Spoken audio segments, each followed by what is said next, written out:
ang Amerika nakamonitor na pala sa Ayungin Shoal. My goodness, naagulat na balita to mga kotsero kasi ngayon lang lumabas eh.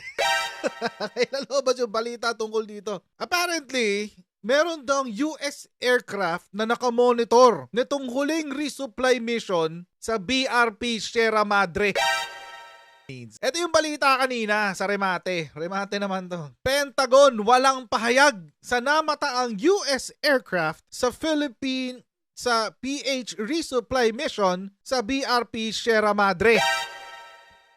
Ay, my goodness. So, mga kotsero, so lumalabas, most probably, they're monitoring itong second attempt for a resupply mission papunta ng BRP Sierra Madre.